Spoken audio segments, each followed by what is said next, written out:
ഇന്നലെ പിടിച്ച പനിയും തലവേദന കേട്ടോ. 2 ദിവസം മുന്നേ ശരീരം കുഴച്ചിലുണ്ടായപ്പോൾ തന്നെ എനിക്ക് കാര്യം മനസ്സിലായിട്ടുണ്ടായിരുന്നു ഇത് പനിക്കുള്ള തുടക്കമായിരുന്നെന്ന്. പക്ഷേ ഇന്നലെ എനിക്ക് നല്ലോണം ശരീരത്തിന് ബാധിച്ചായിരുന്നു കേട്ടോ. എനിക്ക് മാത്രമല്ല ഇക്കാക്കും പനി ഉണ്ടായിരുന്നു. അതുകൊണ്ട് തന്നെ ഇക്കാക്ക എൻ്റെ അടുത്ത് പറഞ്ഞു, നീ ഇന്ന് രാവിലെ ബ്രേക്ക്ഫാസ്റ്റ് ഒന്നും ഉണ്ടാക്കണ്ട, ഞാൻ പുറത്തുനിന്ന് കഴിച്ചോളാം, നീ എണീക്കുമ്പോൾ ബ്രേക്ക്ഫാസ്റ്റും കഴിക്കും മരുന്നും കഴിക്കുന്നൊക്കെ പറഞ്ഞിട്ടാട്ടോ ആള് പോയത്. എന്തായാലും അടുക്കളയിൽ കയറിയിട്ട് ഇനി എന്തായാലും ഉണ്ടാക്കാൻ ഓർത്തു കേട്ടോ, ചോറും കറിയൊക്കെ. ഇന്നാണെങ്കിൽ അടുക്കളയിൽ കയറിയപ്പോൾ ആന കരിമ്പിൻതോട്ടത്തിൽ കയറി പോലെ ആയിട്ടോ. ഇന്നലെ ഒന്നും ക്ലീൻ ചെയ്യാണ്ടാട്ടോ ഞാൻ കിടന്നത്.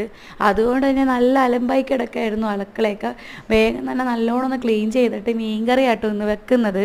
കാരണം എന്നെ സംബന്ധിച്ച് അടുക്കളയായിട്ടും വീടായിട്ടും നല്ലോണം ക്ലീനിൽ കിടക്കാൻ കേട്ടോ എനിക്കിഷ്ടം. എൻ്റെ മാത്രം കാര്യം കേട്ടോ ഞാൻ പറഞ്ഞത്, മറ്റുള്ളവരെങ്ങനെയാണെന്ന് എനിക്കറിയില്ല. എന്തായാലും നല്ലോണം ക്ലീൻ ചെയ്തിട്ട് പാത്രവും കഴുകി അലക്കാനുള്ളത് അലക്കുകയും ചെയ്തിട്ടുണ്ടായിരുന്നു കേട്ടോ. അങ്ങനെ വേഗം തന്നെ പോയി കുളിക്കാമെന്ന് ഓർത്തു. അപ്പോഴാട്ടോ കുറച്ച് വെള്ളം അടുക്കളയിലുണ്ടായിരുന്നു.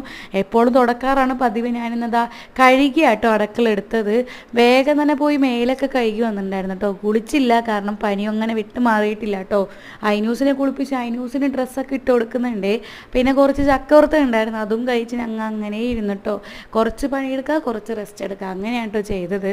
പിന്നെ എൻ്റെ വീഡിയോ ഇഷ്ടപ്പെടുകയാണെന്നുണ്ടെങ്കിൽ എൻ്റെ ചാനൽ ചെക്ക് ചെയ്ത് നോക്കിയിട്ട് ഇഷ്ടപ്പെടുകയാണെന്നുണ്ടെങ്കിൽ ഒന്ന് സപ്പോർട്ട് ചെയ്ത് കൂടെ ഒഴിക്കുക. അപ്പോൾ അത്രയേ ഉള്ളൂ. അടുത്ത വീഡിയോ ആയിട്ട് എൻ്റെ ബൈ ബൈ, സീ യു.